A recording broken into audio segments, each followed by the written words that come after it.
Hey guys, tonight we're going to take a journey back in time. Not to the glittering palaces or the grand temples, but to the shadows beneath them, to the grueling reality of ancient Egypt. Imagine the scorching sun beating down on your back, the dust stinging your eyes, and the distant, ever-present crack of a whip. You're not a pharaoh, or a priest, or even a free farmer. You are a slave, and your life is not your own. You probably won't survive this journey with your illusions of a glorious ancient Egypt intact, because the lives of these individuals were profoundly miserable.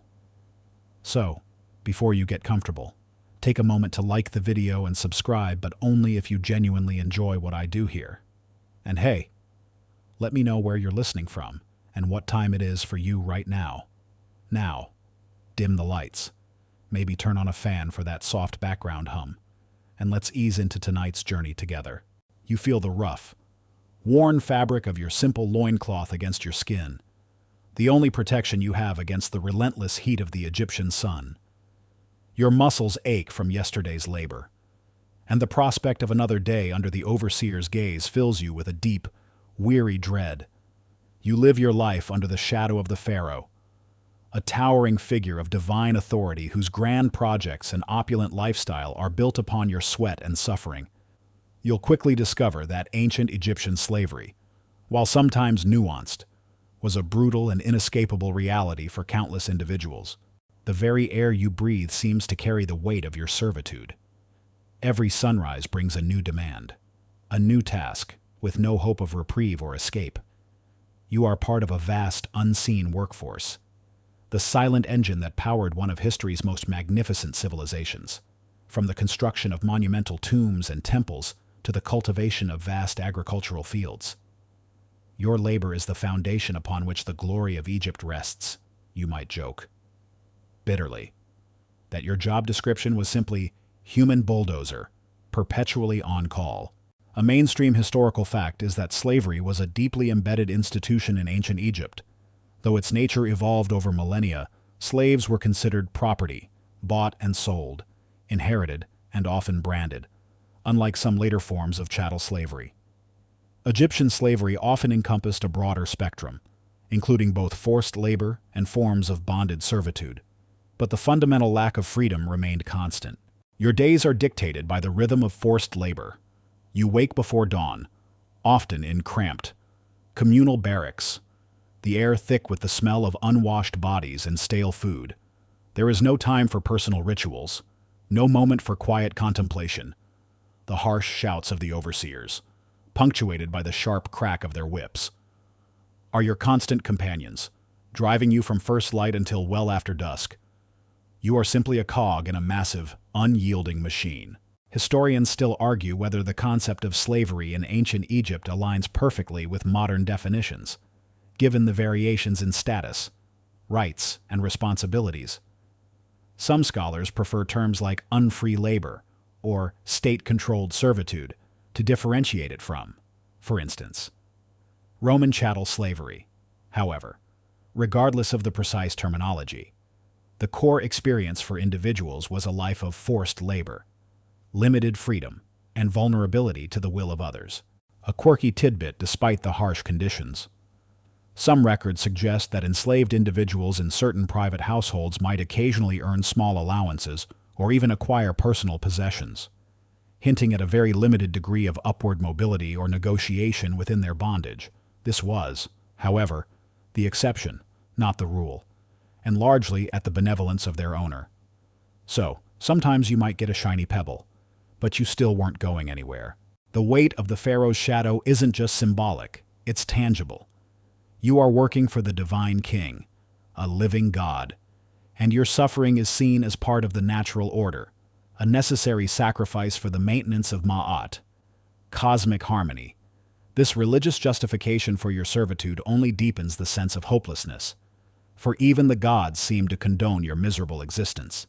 So, as the relentless Egyptian sun begins its slow descent, casting long shadows across the dusty landscape, you feel the profound weariness of a life lived under duress, the very foundation of this magnificent civilization. From the towering pyramids to the fertile fields, is built on your unacknowledged suffering. Your existence is a constant battle against exhaustion, hunger, and despair. A life lived entirely within the shadow of the Pharaoh, with no light of freedom on your horizon. As the oppressive shadow of the Pharaoh looms over your daily existence, you inevitably ponder how anyone could fall into such a miserable state. This leads you to understand the diverse, often cruel, origins of servitude in ancient Egypt, where people became slaves through war, debt, or even judicial punishment. Imagine the sudden terror of being a prisoner of war. You might have been a soldier fighting for a neighboring kingdom, or simply a civilian caught in the chaos of conflict. After a crushing defeat, you find yourself marched, often in chains, alongside hundreds of others, across vast deserts back to Egypt. A mainstream historical fact is that warfare was a primary source of enslaved people in ancient Egypt, conquered populations and prisoners of war, regardless of their skills or former status, were routinely brought back to Egypt and pressed into various forms of servitude for the state or private individuals. You might joke that your relocation package involved shackles and a very long walk in the sun, but not all enslaved individuals were foreign captives. Many were native Egyptians who fell into bondage through economic hardship. Imagine a farmer, hit by a series of bad harvests or the devastating annual Nile flood, unable to pay his taxes or repay a loan. He might offer himself, or, more tragically, members of his family, into temporary or permanent servitude to pay off his debts. This was a form of debt slavery, where individuals were bonded to a creditor until their labor repaid the outstanding amount. The line between being a free person struggling and becoming unfree was often perilously thin. Judicial punishment was another avenue into slavery, if you committed a serious crime, or even a minor offense repeatedly. A court might sentence you to forced labor for the state or condemn you to perpetual servitude as a slave. Imagine the terror of being judged. Your fate decided, not by your birth, but by a legal decree that stripped you of your freedom entirely. For some, even being a minor offender could lead to a life of forced labor, a punishment that far outweighed the crime in its severity. Children of enslaved parents were also born into bondage, perpetuating the cycle of servitude. If your mother was a slave, you were a slave from birth, regardless of your father's status. This created generations of unfree individuals, whose destinies were determined before they even drew their first breath. A quirkier tidbit is that some records suggest instances of self-sale into servitude during times of extreme famine, where individuals voluntarily offered themselves or their children into bondage in exchange for food and survival.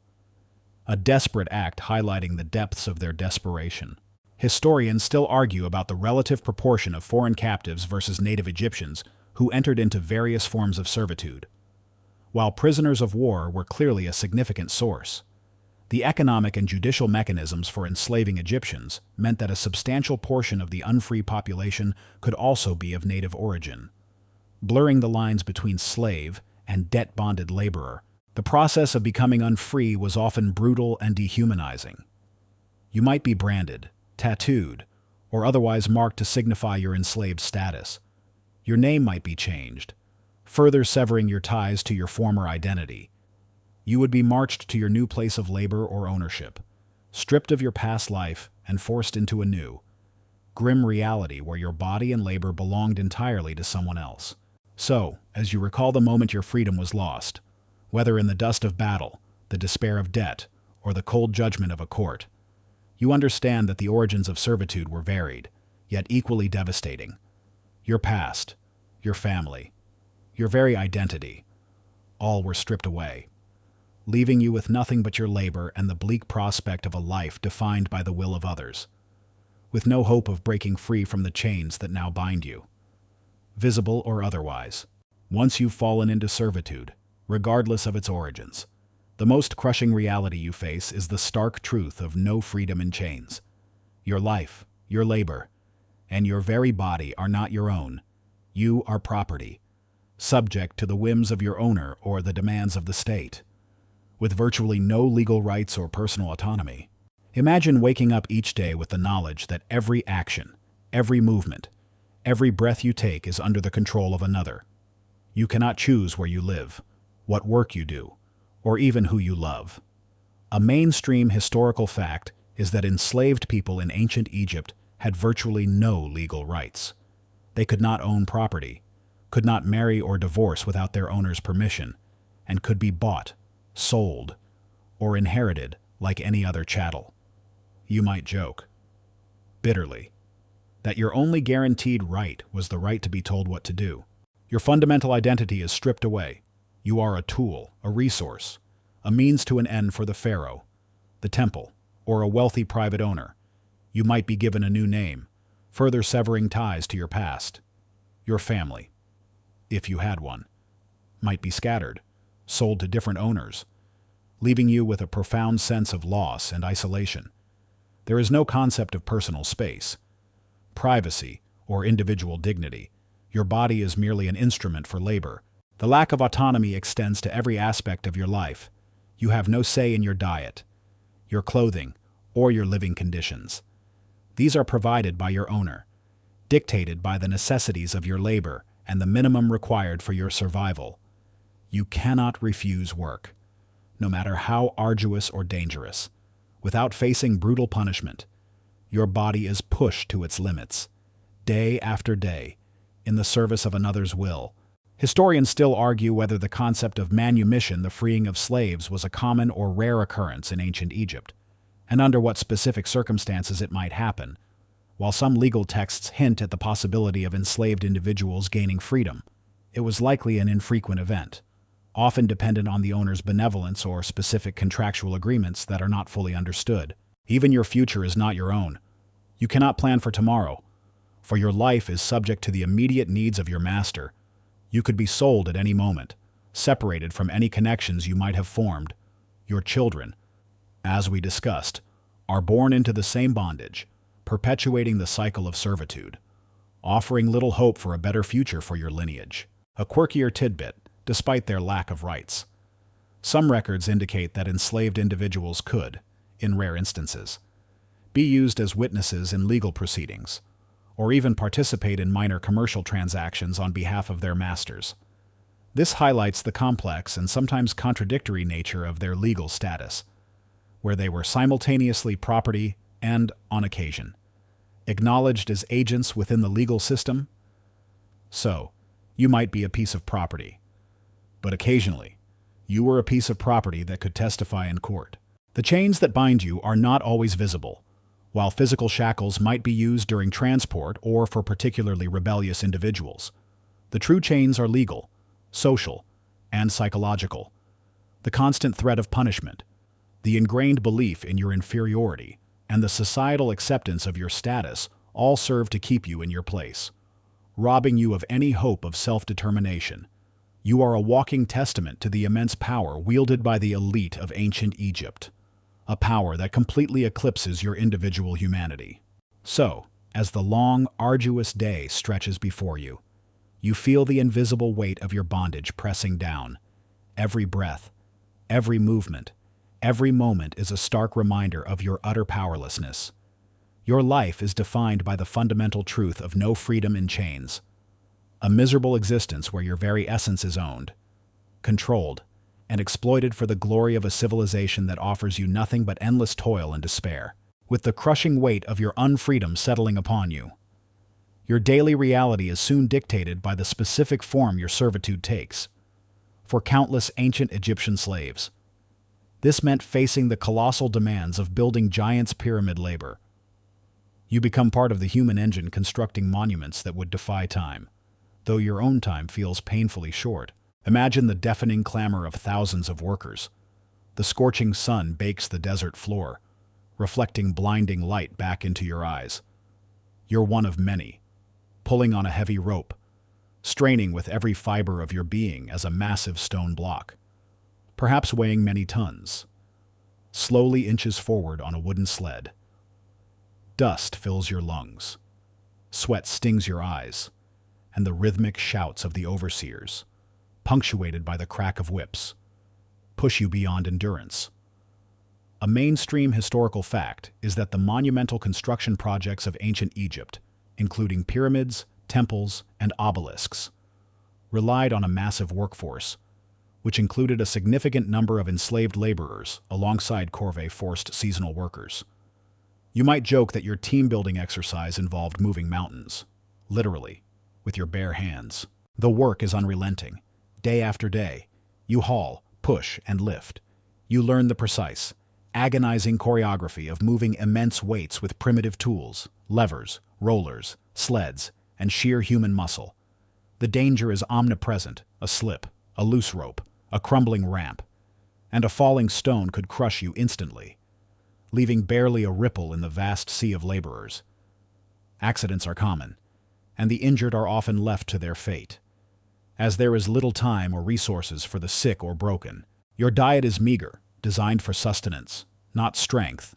Basic bread, onions, and perhaps some fish or beer are your fuel, barely enough to replenish the calories burned in such strenuous activity. Water, while essential, is often rationed and warm, hardly quenching your insatiable thirst.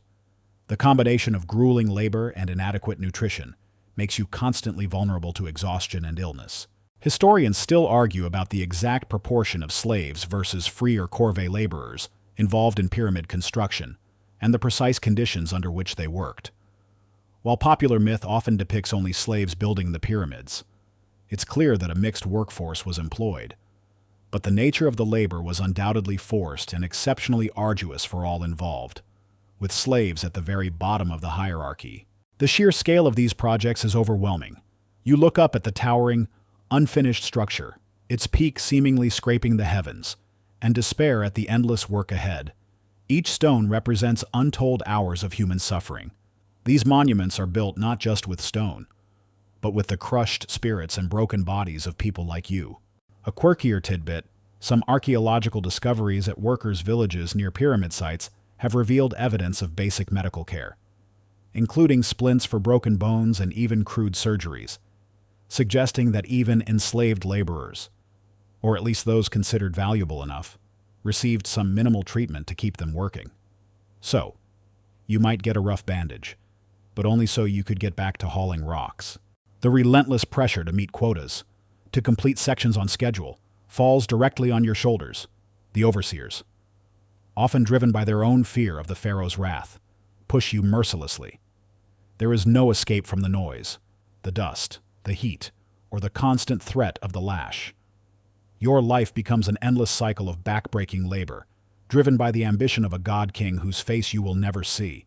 So, as you heave on a rope, your muscles screaming in protest, you feel the raw power of ancient Egypt's ambition being built directly upon your agonizing efforts. The magnificent pyramids, the colossal statues, the grand temples, all are monuments not just to pharaonic glory, but to the untold misery of those forced to construct them. Your existence is defined by the relentless, soul-crushing reality of building giants' pyramid labor, a living testament to the human cost of eternal glory. If you weren't toiling under the relentless sun on colossal building sites, your miserable existence as an ancient Egyptian slave might instead lead you into the suffocating darkness and crushing despair of the mines, hell under sun. These remote quarries and gold mines were often a death sentence, where the earth itself seemed determined to consume you. Imagine the oppressive heat, even deeper than the surface, as you descend into a narrow, dimly lit mine shaft. The air is thick with dust, choking your lungs with every breath. The rhythmic clang of pickaxes against stone echoes through the claustrophobic tunnels, a constant reminder of your endless labor.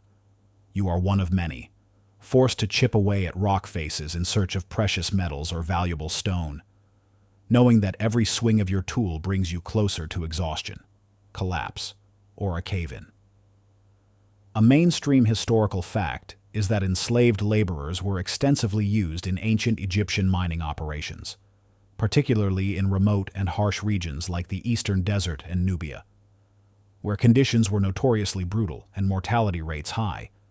You might joke that your promotion involved being sent deeper underground, which was less of a climb and more of a literal descent into hell. The conditions are indescribably harsh. In the gold mines of Nubia, far from the fertile Nile Valley, the desert heat is extreme, sometimes reaching over 120 degrees Fahrenheit, 50 degrees Celsius outside, and even hotter in the confined spaces of the mine. Water is scarce and often brackish, barely enough to sustain life. You work stripped to the waist, your body glistening with sweat and coated in dust, your muscles screaming in protest with every swing of your primitive tools. The dangers are manifold. Rockfalls are a constant threat, burying workers alive. The dust itself, laden with silica, slowly but surely destroys your lungs, leading to a lingering, agonizing death. The relentless physical exertion, combined with dehydration and malnutrition, makes you susceptible to heat stroke, exhaustion, and illness.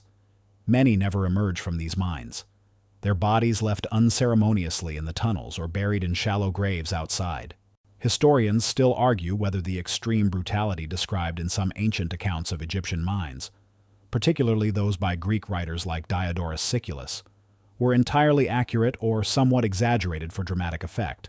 However, archaeological evidence and the inherent nature of ancient mining technology strongly suggest that conditions were indeed horrific, leading to high mortality and immense suffering for the laborers. Your overseers are often just as brutal as the environment, driven by quotas and the desire for precious resources to fuel the pharaoh's treasury and temples. They push you without mercy. The crack of the whip, the sharp jab of a stick. These are common motivators to keep you toiling in the suffocating darkness, extracting the gold and valuable stone that will adorn the tombs of the elite. A quirkier tidbit, ancient Egyptians also used enslaved labor for quarrying massive blocks of stone like granite and basalt, which often involved heating the rock with fire and then dousing it with water to cause cracks. A dangerous and labor-intensive process that exposed workers to extreme temperatures and sharp fragments. So, you weren't just chipping. Sometimes you were performing a giant, fiery, rock-splitting ritual. There is no escape from the desolate landscape or the relentless work.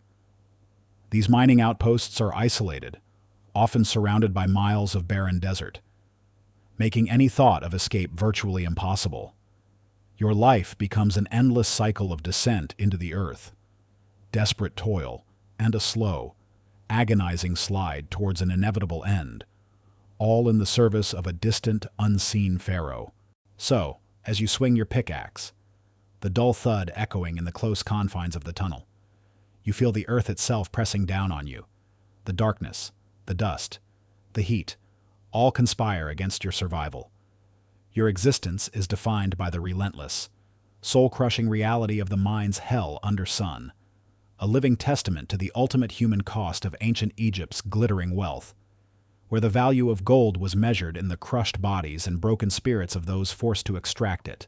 If your miserable existence didn't involve the oppressive heat of the mines or the monumental scale of pyramid building, you might instead find yourself condemned to the relentless drudgery of the fields of misery.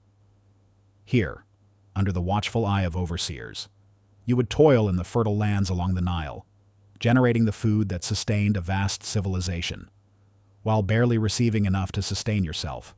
Imagine the suffocating humidity of the Nile Delta, the air thick with the buzzing of insects and the scent of damp earth. You're knee-deep in mud, your hands raw from planting, or bent double under the scorching sun, harvesting flax or wheat. The rhythm of your life is dictated by the annual flooding of the Nile, a blessing for Egypt, but a brutal master for you. A mainstream historical fact is that a significant portion of the unfree labor force in ancient Egypt was employed in agriculture, working on vast estates owned by the pharaoh, temples, or wealthy private individuals to produce food staples like grain, flax, and vegetables. You might joke that your farm-to-table experience involved a lot more sweat and a lot less choice. Your work is ceaseless, from dawn until dusk, and sometimes even through the night during crucial planting or harvesting periods. You might be involved in plowing fields with primitive wooden plows, often pulled by oxen or even by human power. You would sow seeds by hand, meticulously weed the rows, and then, during harvest season, you would scythe the crops under the unforgiving sun, your back aching, your muscles screaming. The process of threshing and winnowing, separating the grain from the chaff, is dusty and exhausting, making your lungs burn. The threat of the overseer's whip is ever present, ensuring you maintain a relentless pace. There are no breaks beyond what is absolutely necessary, and no mercy for the weak or the slow. You are a tool of production, valued only for your ability to extract sustenance from the earth for the benefit of your masters.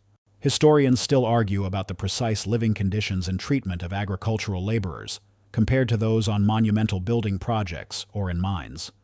While agricultural work might seem less immediately dangerous than quarrying, the long hours, monotonous tasks, exposure to the elements, and constant risk of malnutrition and disease made it a grueling existence, often leading to a shorter life expectancy. Your diet, while perhaps slightly more varied than those in the mines, is still meager and monotonous barley bread, onions, pulses, and occasionally some dried fish or beer. It's enough to keep you alive and working, but far from sufficient to maintain robust health. Water, drawn from the Nile, might carry parasites, adding to your constant vulnerability to illness.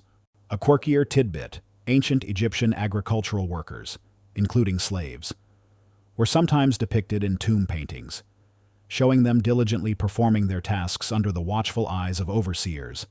These artistic representations, while idealized, inadvertently show the repetitive and strenuous nature of their labor, a silent testimony to their endless toil. So, your life was miserable, but at least you might end up immortalized in a painting, as a bent-over figure in the background. The seasonal rhythm of the Nile, while providing life to Egypt, also imposed a rigid, unyielding cycle on your existence. The floodwaters bring fertility, but also demand immediate, intensive labor to prepare the fields. The harvest brings abundance for your masters, but only continued toil for you. There is no escape from this cycle, no hope of owning the land you tirelessly work, or of enjoying the fruits of your labor. So, as you stoop to gather the ripe stalks of wheat, feeling the sun's scorching heat on your neck, you understand that your life is inextricably tied to the land, but not as its owner, only as its forced laborer.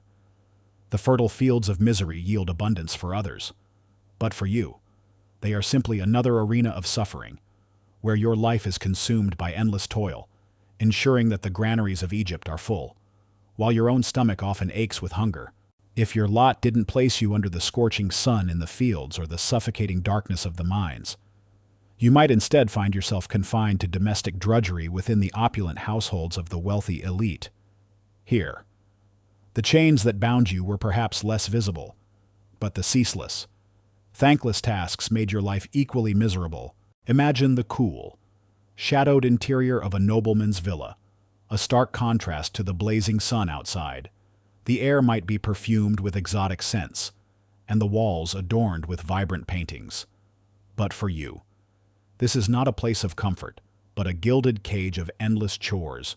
You are a domestic slave, one of many, assigned to a constant cycle of cleaning, cooking, serving, and tending to the needs of your masters. A mainstream historical fact is that wealthy ancient Egyptian households, including those of pharaohs, nobles, and high priests, relied heavily on enslaved labor for all aspects of domestic work, from food preparation and serving to personal grooming and child rearing. You might joke that your to-do list was longer than the Nile River, and just as endless. Your day begins before your masters even stir. You might be grinding grain for bread, a monotonous and physically demanding task, or fetching water from the nearest well, carrying heavy jars back to the house. You clean, sweeping dusty floors, scrubbing cooking pots, and wiping down surfaces, striving for an impossible standard of cleanliness in a world without modern sanitation. Every crumb, every speck of dust, could draw the ire of your mistress or the lash of an overseer. You prepare meals, from simple breakfasts to elaborate banquets, often working over smoky fires in cramped kitchens, enduring intense heat and the constant risk of burns.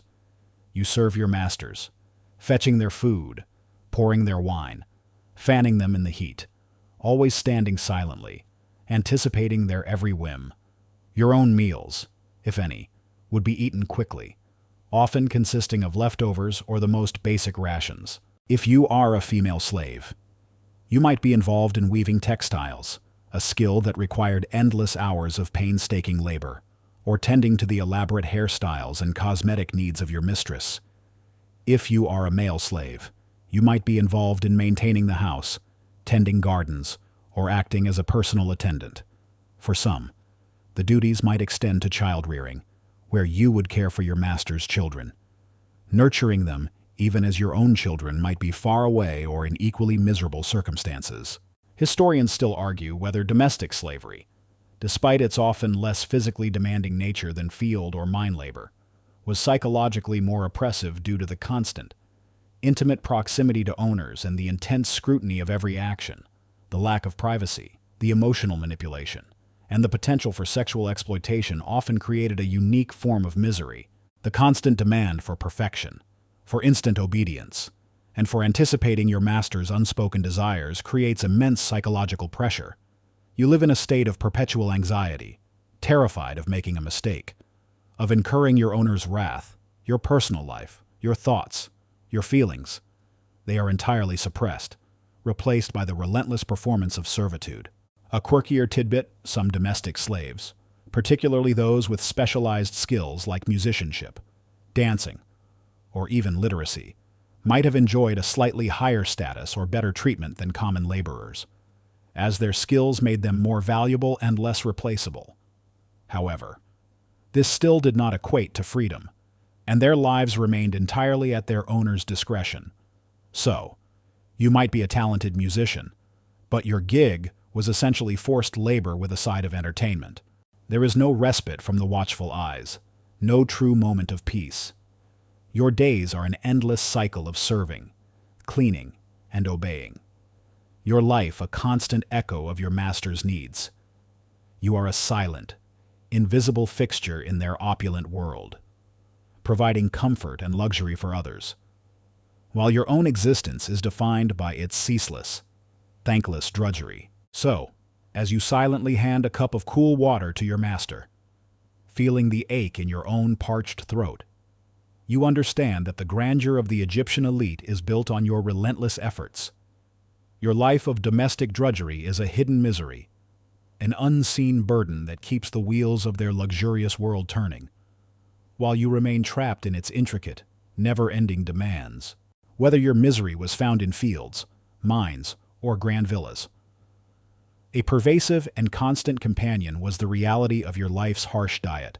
For an ancient Egyptian slave, food was merely fuel for labor, a meager, monotonous, and often inadequate supply designed to keep you alive and working, rather than nourished or satisfied. Imagine the dull ache in your stomach, a familiar sensation that rarely fully subsides. Your daily meal, if you're lucky, consists of a few dry loaves of barley bread, perhaps a handful of onions or lentils, and a limited amount of water. This is your sustenance, day in and day out, regardless of the intensity of your labor. A mainstream historical fact is that the diet of enslaved laborers in ancient Egypt was typically very basic and monotonous, consisting mainly of staples like barley bread, onions, pulses, lentils, peas, and sometimes dried fish or beer, often lacking sufficient variety or protein. You might joke that your menu was inspired by a rock in a hard place, because that's what your bread often tasted like. The quality of your food is often poor. The barley bread, a staple, is coarse, often mixed with sand from the grinding stones, which slowly but surely wears down your teeth. Your teeth might ache, or even break, from the constant abrasion, making chewing painful. Fresh fruits and vegetables are rare luxuries, largely reserved for your masters or the free population. Your diet provides just enough calories to keep your body functioning for hard labor, but it offers little in the way of vital nutrients, leaving you constantly on the edge of deficiency. Protein is scarce, while your masters feast on roasted meats and poultry. Your protein intake comes mostly from dried fish, or, less commonly, from small rations of lean meat. This deficiency impacts your muscle strength, your ability to recover from injury, and your overall resistance to disease. You are perpetually hungry, your body always craving more than it receives. Historians still argue about the precise caloric intake and nutritional quality of the average slave's diet in ancient Egypt, while archaeological evidence from workers' villages provides insights into food remains and skeletal analysis reveals signs of malnutrition. The exact dietary standards and how they varied based on the type of labor or ownership are still subjects of ongoing research and debate. Water, essential in the scorching Egyptian climate, is often rationed. You might receive only a fixed amount, warm and sometimes stagnant, barely enough to quench your thirst after hours of grueling work under the sun or in the dusty mines. Dehydration is a constant threat, contributing to exhaustion, heat stroke, and kidney problems. A quirkier tidbit: while beer was a common beverage for all social classes, including slaves, it was often a thick, nutrient-rich brew, more like a liquid bread, providing both calories and some hydration. However, for slaves, it was likely a lower quality, less palatable version, serving more as a practical energy source than a pleasant drink. So, your daily beer was less about celebration and more about getting through the day. The psychological toll of this harsh diet is immense. You crave, you dream of better food, but it is always beyond your reach. The contrast between your meager rations and the lavish feasts enjoyed by your masters is a constant, bitter reminder of your subordinate status and their immense privilege. Food becomes not a source of pleasure, but a stark symbol of your oppression. So, as you slowly chew a piece of coarse bread, feeling the grit between your teeth, you understand that even the most basic human need is twisted by your servitude. Your life's harsh diet is a daily testament to your miserable existence, a constant reminder that you are valued only for your labor, and your body is barely sustained, a living engine fueled by the barest necessities, so that others may live in comfort and luxury. As your body is barely sustained by a harsh diet, your appearance reflects the grim realities of your life. Your clothing, basic and worn, provides little comfort or protection, marking you visibly as a member of the lowest social strata and exposing you to the elements and the constant chafing of your labor. Imagine the feel of a single, rough linen garment against your skin, day after day. It's often simple, unadorned, and likely stained with sweat, dust, and the grime of your toil. For men, this might be a basic loincloth or a short kilt. For women, a simple tunic or sheath dress. A mainstream historical fact is that enslaved and lower-class laborers in ancient Egypt typically wore very simple, often minimal, clothing made from undyed linen, offering little in the way of warmth, protection, or personal expression. You might joke that your wardrobe had a grand total of one outfit, and its fashion statement was perpetual misery. These garments offer minimal protection from the elements. Under the blazing Egyptian sun, they provide little shade, leaving your skin exposed to blistering heat and intense UV radiation, which could lead to severe sunburns, heat stroke, and long-term skin damage in the cooler desert nights or during the brief winter months. They offer virtually no warmth, leaving you shivering and vulnerable to the chill. The fabric itself is coarse and rough, often unbleached and undyed, designed for durability rather than comfort. It chafes against your skin as you work, potentially leading to rashes, sores, and infections, especially in humid conditions or where constant friction occurs from tools or ropes. Imagine the constant irritation of rough fabric rubbing against your tired body, another persistent discomfort in your day. Your clothing is also a clear social marker, unlike the finely woven, often pleated and elaborately draped garments of the elite. Your simple attire immediately identifies you as a member of the unfree or lowest class. There are no ornaments, no jewelry unless a personal, illicit trinket, and no sign of individuality. Your clothing is purely functional, designed to cover just enough to be socially acceptable, while signaling your low status. Historians still argue whether the simplicity of slave clothing was purely a matter of economic necessity, maximizing labor efficiency and minimizing material cost, or if it also served a symbolic function, visually reinforcing the social hierarchy and the dehumanization of enslaved individuals. It's likely a combination of both. Repairing your worn clothing is a challenge. Patches might be sewn on, but new garments would be rare, acquired only when the old ones were completely beyond repair. You learn to make your single outfit last, stretching its lifespan through careful mending, because replacement is not guaranteed and going without is not an option. A quirkier tidbit: while tomb paintings often depict idealized, pristine figures, some less formal depictions or archaeological finds show laborers with simple, often patched clothing, or even working largely naked in the extreme heat, providing a more realistic glimpse into their daily attire.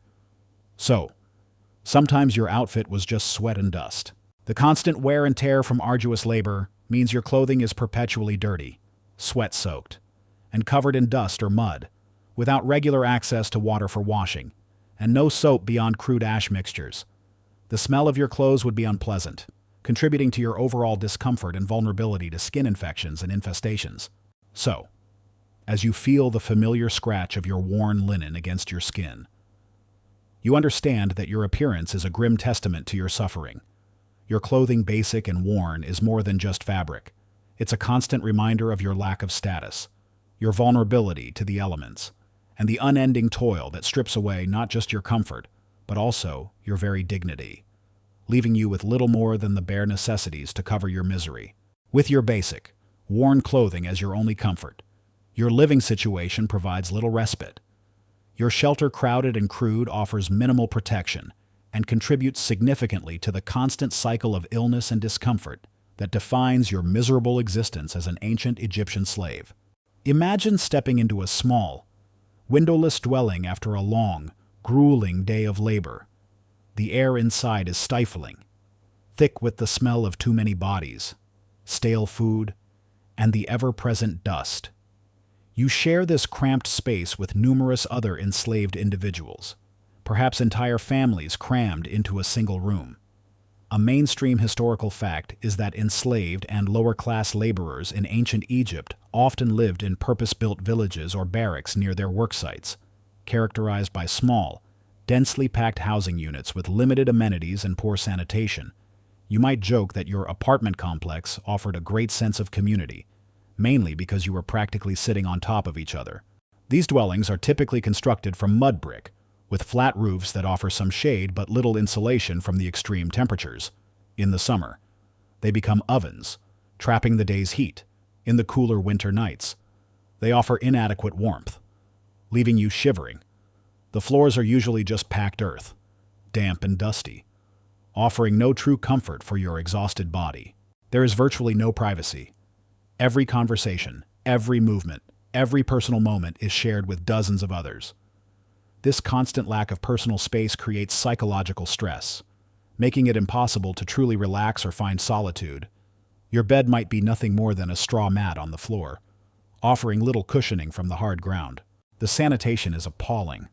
Access to clean water for drinking and washing is limited, and rudimentary toilet facilities, if they exist at all, are communal and unhygienic, attracting flies and spreading disease.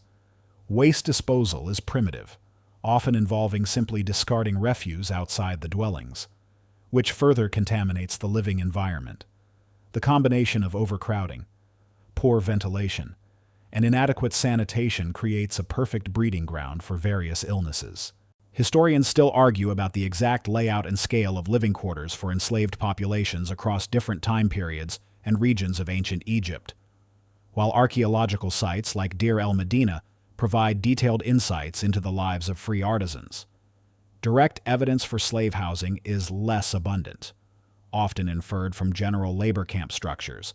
The consensus, however, points to harsh and unhygienic conditions. Infestations are common. Lice, fleas, and other parasites are constant companions, causing persistent itching, discomfort, and contributing to the spread of diseases. Rodents and insects are also present, contaminating food and water supplies. Imagine the endless irritation, unable to escape the crawling discomfort on your skin. Even as you try to rest, a quirkier tidbit despite the harsh conditions. Some archaeological evidence from workers' villages has shown small, personal shrines or simple religious artifacts, indicating that even in these crude shelters, individuals attempted to maintain a connection to their spiritual beliefs and find some personal solace amidst their suffering. So, you might have your own tiny piece of heaven, even if your living conditions were hellish. There is no escape from the noise, the smells, or the crowded conditions. After a long day of physical exertion, Your home offers little comfort, only more discomfort and a heightened risk of falling ill. Your shelter is not a haven, but another facet of your misery, a place where your body and spirit are relentlessly worn down by the very conditions meant to protect you. So, as you lie on your hard mat, trying to find a comfortable position amidst the sleeping bodies around you, you feel the oppressive weight of your surroundings. Your shelter, crowded and crude, is a stark reminder of your insignificance, a confined space where the basic human need for safety and rest is brutally compromised, ensuring that even your moments of supposed repose are filled with discomfort and the constant threat of disease. Even if your crowded shelter offered minimal protection, the constant threat of physical torment was never far. You lived under the shadow of punishment, cruel and swift, a brutal discipline that maintained control and instilled fear, ensuring your obedience through pain and intimidation. Imagine the sharp, searing pain as a whip cracks across your bare back. You might have stumbled, worked too slowly, or simply incurred the arbitrary wrath of an overseer. The sting lingers, a burning reminder of your absolute powerlessness. A mainstream historical fact is that physical punishment, including flogging with whips or sticks, was a common method of discipline for enslaved laborers and lower-class workers in ancient Egypt to enforce obedience and productivity. You might joke, grimly, that your performance review involved a lot less constructive criticism and a lot more physical pain. The forms of punishment were varied and often brutally effective. Flogging was perhaps the most common, inflicted for a wide range of infractions, from perceived laziness to disobedience. The number of lashes could vary, but even a few could break the skin, leaving raw wounds that were prone to infection in the dusty, unhygienic environment. Imagine trying to continue hauling heavy stones or digging in the fields with bleeding welts on your back. Beyond flogging, other forms of physical abuse were likely employed: beatings with sticks or fists, forced strenuous exercises beyond normal work, or denial of food and water could also be used to punish and control. For more serious infractions, or attempts at escape, the punishments could be far more severe, potentially involving mutilation, imprisonment in dark, isolated pits, or even execution. The message was clear: resistance was futile, and disobedience carried a terrifying price. Historians still argue about the precise frequency and severity of punishments across different periods and types of slavery in ancient Egypt, while depictions in art or texts are rare for direct slave punishment. Legal documents and accounts of labor management suggest a pervasive culture of strict discipline where violence was an accepted tool of control. The constant psychological pressure of this threat was immense. You lived in a state of perpetual fear, knowing that any mistake, any moment of weakness, or any flicker of defiance could result in immediate and brutal retribution. This fear was designed to break your spirit, to extinguish any hope of rebellion, and to ingrain absolute submission. You learned to anticipate the overseer's mood, to move quickly, to hide your exhaustion, all to avoid the agonizing pain. A quirkier tidbit, while not exclusive to slaves. Some ancient Egyptian legal texts describe punishment by 100 blows as a severe penalty for various transgressions, indicating a formalized system of corporal punishment that could be applied to those who broke rules, including unfree individuals. So, there was a literal scorecard for your suffering. The overseers, often driven by their own fear of higher authorities, were ruthless. They were the immediate enforcers of the pharaoh's will, wielding their whips as symbols of their power. There was no appeal, no mercy, only the cold, unyielding application of force to ensure your labor continued without interruption. The wounds, both physical and psychological, were carried with you, festering beneath your worn clothing, a testament to the daily brutality you endured. So, as you flinch instinctively at a raised voice, you understand that your body is not only exhausted, but also a canvas of fear and pain. The constant threat of punishment, cruel and swift, is a fundamental aspect of your miserable existence, ensuring that your every action is dictated by terror, and your spirit is systematically broken, forcing you into absolute obedience under the relentless sun of ancient Egypt. Even if you manage to evade the whip and the heavy stones, another, more insidious, Killer stalked you daily, disease silent killer. For an ancient Egyptian slave, illness was a constant companion, silently preying on your malnourished body, and with virtually no medical recourse. Even a minor ailment could quickly become a death sentence. Imagine the persistent cough that racks your chest, or the dull ache in your joints that never truly goes away. Your body, already weakened by chronic malnutrition, relentless labor, and constant dehydration, is a fertile ground for every kind of pathogen. A mainstream historical fact is that enslaved populations in ancient Egypt suffered from high rates of various diseases, including parasitic infections, respiratory illnesses, dysentery, and skin conditions, exacerbated by poor hygiene, inadequate diet, and strenuous working conditions. You might joke, grimly, that your health plan involved a lot of hope and even more misery. Parasitic infections were rampant. Drinking water from the Nile, often unfiltered and contaminated by human and animal waste, exposed you to a myriad of parasites, most notably schistosomes, which cause schistosomiasis, or bilharzia. These parasites would slowly debilitate you, leading to chronic fatigue, internal bleeding, organ damage, and a slow, agonizing decline. Imagine the constant internal battle your body fights, unnoticed by your masters. As tiny invaders consume your strength, respiratory illnesses were also common. The dust from construction sites, mines, and agricultural fields constantly irritated your lungs, making you vulnerable to chronic coughs, bronchitis, and pneumonia in crowded living quarters. Airborne diseases like tuberculosis could spread rapidly, taking a brutal toll on the confined population. Your lack of basic hygiene further compounded the problem. Limited access to clean water for washing, the absence of effective soap, and the constant presence of flies, fleas, and lice contributed to widespread skin infections, eye diseases like trachoma, and the spread of other communicable illnesses. Imagine the persistent itching, the weeping sores, and the blurry vision that would plague your daily life, making every task more difficult. Historians still argue about the specific causes of death and average lifespans for enslaved individuals in ancient Egypt, while skeletal remains from burial sites provide clear evidence of disease, trauma, and malnutrition. Distinguishing between the impacts of slavery versus general lower-class life remains a complex area of study.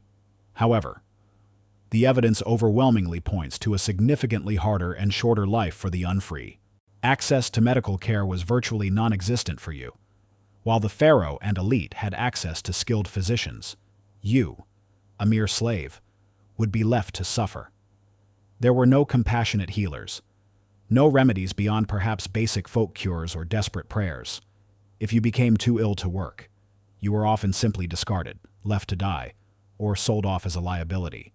Your life was only valuable as long as your body could perform labor. A quirkier tidbit despite the overall lack of direct care for slaves.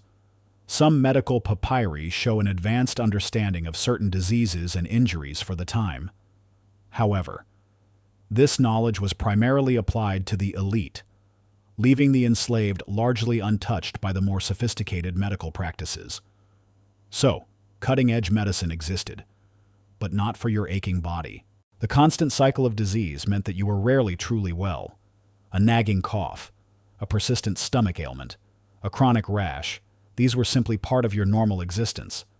The cumulative effect of these untreated illnesses slowly eroded your strength, making you weaker, slower, and ultimately, shortening your miserable lifespan. So, as a wave of dizziness washes over you, or a sharp pain lances through your side, you understand that your body is a battleground. Disease silent killer is an invisible, relentless enemy, constantly eroding your health, ensuring that even if you escape the whip, your life is a slow, agonizing decline, ultimately destined to end not with ceremony, but with quiet, unmourned dissolution into the dusty earth.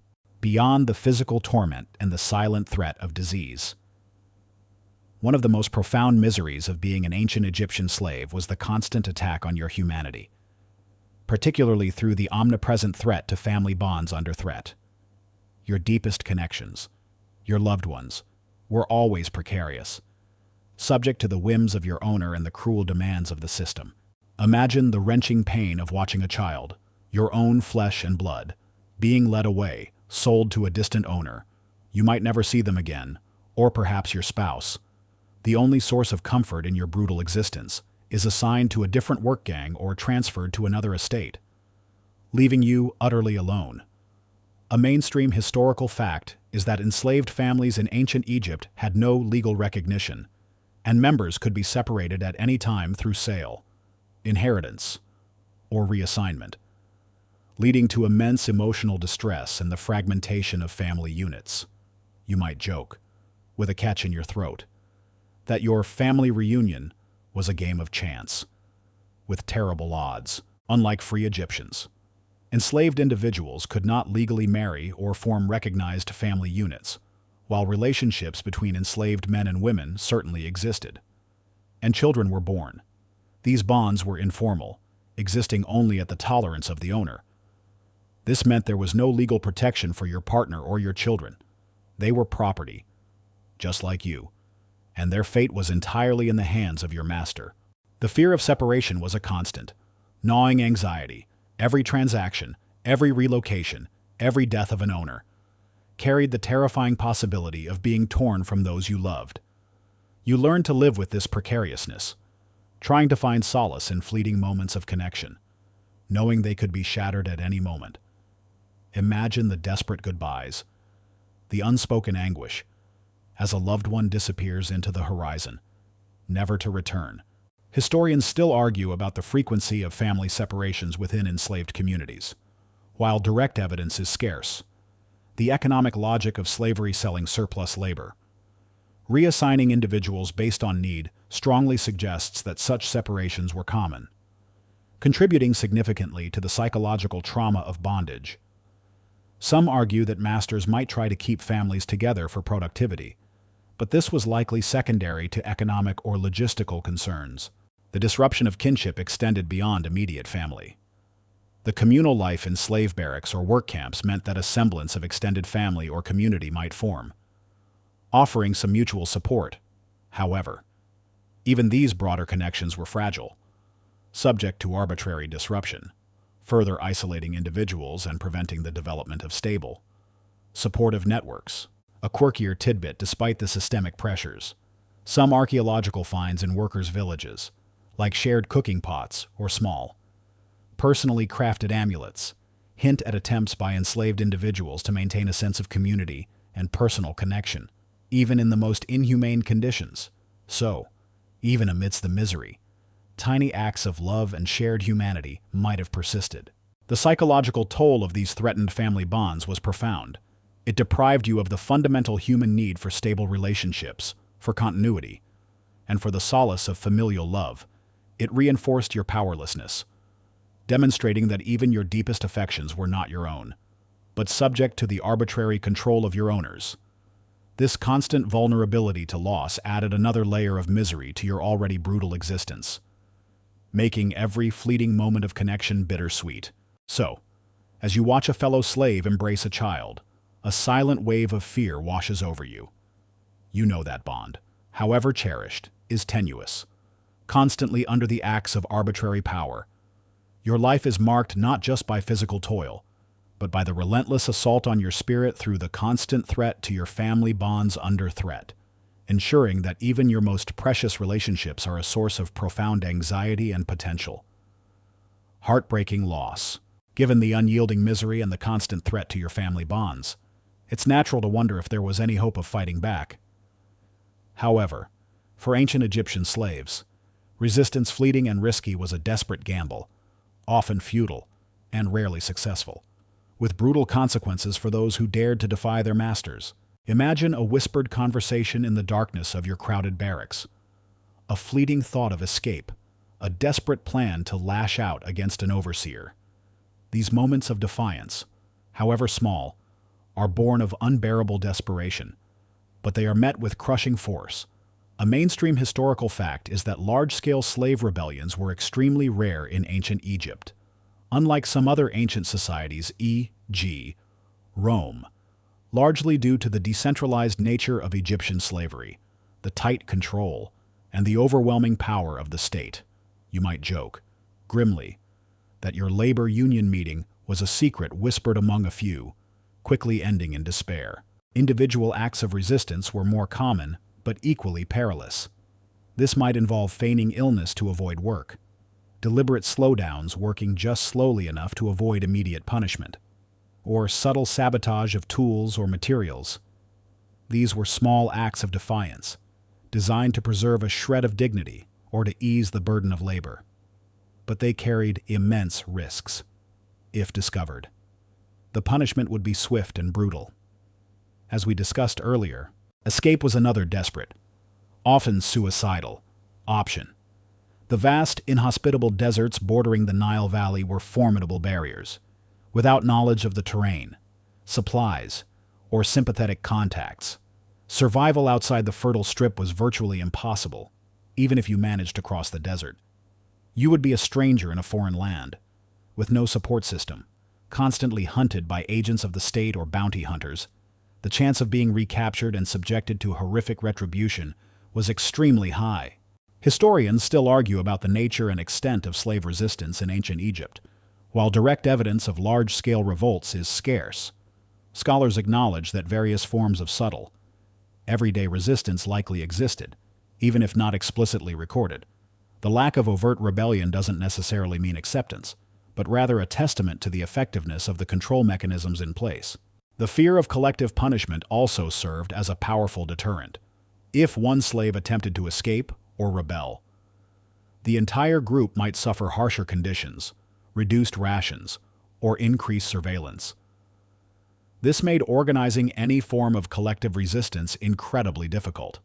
As trust was fragile and the stakes impossibly high, a quirkier tidbit while not truly resistance. Some archaeological evidence suggests that enslaved individuals might have practiced their own hidden religious rituals or maintained cultural practices from their homelands, often incorporating them subtly into their daily lives as a way to preserve their identity and spirit amidst oppressive conditions. So, your resistance might have been a quiet prayer to a forbidden god. Ultimately, the power imbalance was overwhelming. The state, with its vast resources, its organized bureaucracy, and its ruthless overseers, held absolute control. Any attempt at organized rebellion would be met with overwhelming force, crushing any flicker of hope and reinforcing the futility of overt defiance. Your best chance for survival was often submission, a bitter pill to swallow for any human spirit. So, as a whispered plan of escape fades into the night, replaced by the grim reality of dawn, you understand that your options are agonizingly limited. Resistance, fleeting and risky, is a dangerous dream, a gamble that rarely pays off, leaving you with little choice but to endure. Day after grueling day, under the crushing weight of an inescapable system, where even the smallest act of defiance could lead to unimaginable suffering or an anonymous death. After enduring the daily indignities, the physical pain, and the relentless despair, you eventually face the final, bleak reality of your existence as an ancient Egyptian slave, death unmarked and unmourned. Your life was considered so insignificant that even your passing held little importance, leaving no trace in the grand narratives of the pharaohs you served. Imagine the quiet stillness that descends upon your body after a lifetime of relentless toil. You might collapse in the fields, succumb to disease in the crowded barracks, or perish in a mine collapse. There is no ceremony, no elaborate burial, no period of mourning for you. Your body is simply removed, often unceremoniously, perhaps tossed into a shallow, unmarked grave alongside countless others who shared your fate. A mainstream historical fact is that enslaved individuals in ancient Egypt rarely received formal burials or grave goods. Unlike the free population who often prepared elaborate tombs and mummification to ensure their afterlife, you might joke, grimly, that your funeral plan was to simply disappear without a trace. For the vast majority of enslaved individuals, the afterlife, so meticulously prepared for by the pharaohs and the elite, was an inaccessible dream. There were no ritual purification processes, no carefully crafted sarcophagi, no funerary texts to guide your soul. Your earthly insignificance extended into the spiritual realm, denying you the hope of eternal life that was so central to ancient Egyptian belief. Your name, if you even had one beyond a master's arbitrary designation, would likely be forgotten within a generation. Your death is a minor inconvenience to your owners or the state. You are simply a lost unit of labor, easily replaceable by new captives or newly bonded individuals. There is no personal loss for them, no grief. The work continues, uninterrupted, fueled by the labor of others just as miserable as you were. Your passing leaves no lasting impact on the grand tapestry of Egyptian history, only a silent void. Historians still argue about the spiritual beliefs and funerary practices within enslaved communities, while they might have held on to personal, informal beliefs or superstitions, and perhaps performed simple, clandestine rites among themselves. These would have been outside the official, state-sanctioned religion and largely invisible to the historical record. The overarching reality remains that the dominant culture denied them access to the elaborate afterlife rituals reserved for the free. The archaeological record often bears grim testimony to this. While the tombs of the elite are monumental and filled with treasures, the burial sites of the enslaved are often unmarked pits, mass graves, or simply scattered remains, showing signs of malnutrition, disease, and trauma.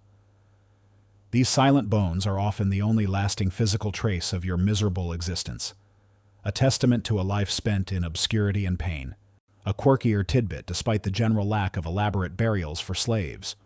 Some archaeological excavations have found very simple, personal amulets or charms buried with individuals, suggesting that even if formal rituals were denied, loved ones or fellow sufferers might have made small, desperate attempts to honor the deceased's spirit, offering a tiny flicker of humanity amidst the overwhelming neglect. So, you might get a simple bead, a small, secret act of remembrance.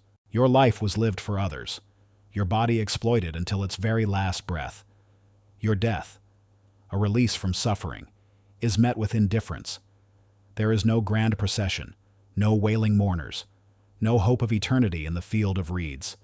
You simply return to the dust from which you came, an anonymous cog in the vast machine of empire, forever lost to history. So, as your final breath leaves your body, and the world fades to black, you understand the ultimate, chilling truth of your existence.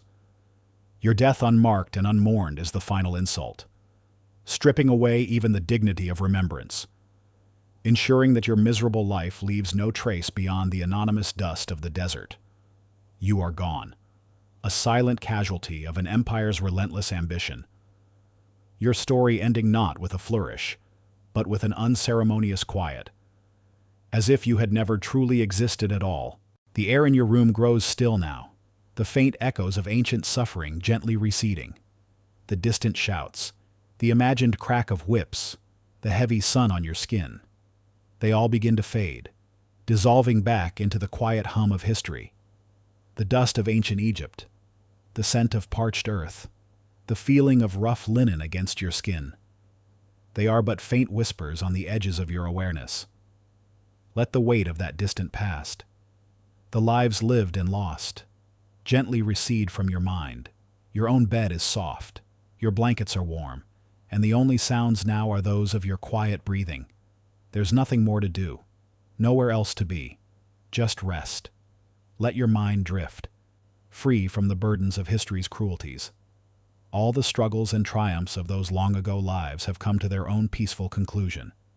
You are safe, here and now. Just let go. Good night. End of script. Sweet dreams.